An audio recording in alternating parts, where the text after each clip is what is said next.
Welcome to the episode of reGeeky, an honest opinion from an honest geek about your favorite television shows, movies, and more. Where's Carl? Enter blank space here. So, where was Carl in this episode? Not in Cell Block C. Alright, I can list a lot of the things that I really liked about the episode, but I'm going to give you guys a couple highlights that I thought were really cool to stay at least slightly spoiler-free for you. You know, fight the dead, fear the living kind of comes into play in this episode. Weapons! Consisting of a ladle wrapped in cloth. Did anybody else notice that? So the subplot of the prisoners being locked in the prison for 10 months. The zombie apocalypse happened for like over a year now. Because, I mean, Rick Grimes was in a coma. Everybody else seemed to be like starving in the woods. I'm a little confused and fuzzy about how long they were actually all out there waiting before they actually did something and moved from the side of the highway. Seeing Rick Grimes, a guy that was so morally unadaptive in the season 1 about what he considered good reasons and bad reasons, to season 2 where he's kind of like, we can't really do this, guys. Alright, I understand your reasoning. Alright, I'll concede to some of those points. To now season 3 where he's like, yeah, no, my people come first, not yours. You all can go screw yourselves. I'm not a sheriff anymore. Police don't exist anymore. It's every man for himself. So I really like this episode because it kind of shows that about Rick Grimes in general and how he's just kind of moved from this extreme to this extreme. So it just makes it really cool, fascinating as a character analysis that you guys really don't want me to go into because that's boring. I got the feeling as I was watching this episode that Psycho Tomas felt like he had the need to prove himself. In fact, a lot of the prisoners seemed to have this need to prove how badass they were because they were in prison. Until we saw him sit there and go, whap! Yeah, you saw him? Yeah, I saw him. So you just give me the word, man, and I got it. Not everybody is going to be as nice or as understanding as everybody else that's in Rick's group. So I can't wait to see what happens next week because we get to see more of Michonne and Andrea and seeing what's going on with them and the Governor existing in this supposedly very calm, militaristic kind of atmosphere, kind of living in their own little bubble world. At least that's what it looks like to the previews, but I'm very excited for that.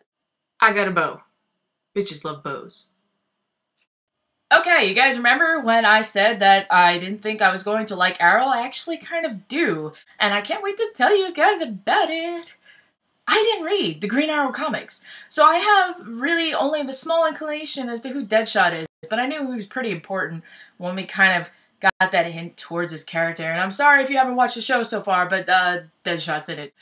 I really have to call this out because it was fantastic. I've never seen a mainstream show sit there and call out the white savior complex that seems to happen in so many other shows. When Oliver's talking about opening up this nightclub in the middle of this very depressed area, turns to his black bodyguard Dig and goes, "So man, what do you think?" And Dig's like, "Well, I'm just here to be your security." And then Oliver goes, No, really, tell me what's on your mind, man." So Dig goes, "So you're gonna have the white man come into an area to generate money so that everybody feels like it's going to better the area, because we all know a bunch of rich white kids want to go into a ghetto area and spend money on everything else except the nightclub." Yeah, no.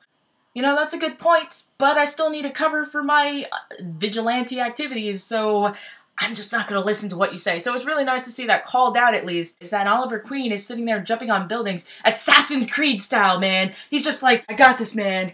I got this. Let me just, flip around.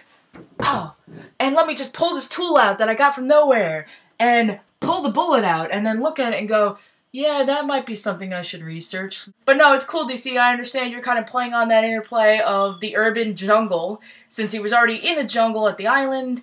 There's the symmetry there. I get it, guys. I understand. I know where you're going with this. Dumb kill of the day, final thought on Arrow episode 3, is everybody else is getting shot at. There's bullets coming out of everywhere, and you have everybody ducking. Oh, shot. No, like, seriously, guys, like, if there's bullets going everywhere, you are not going to sit there and go, "I need my one drink of champagne in order to feel alive." The green paint does not really help hide your identity, man. You need to come up with the mask. I am the Green Arrow, and nobody's ever going to recognize me because I have this mask on my face, as opposed to just paint. Just consider it. Nobody's going to know. Just take my advice, man. The paint, what if you sweat too much?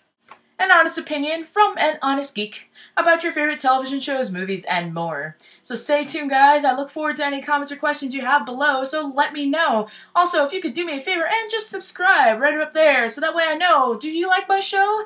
Don't you like my show? Do you want me to do other shows besides these two? Just let me know in the comments, and I will be happy to answer them. You guys have a great night. See you later. And might I say, it's actually really cool to see T-Dog actually have lines. I mean, who knew? T-Dog getting lines, all because Dale died. Yeah.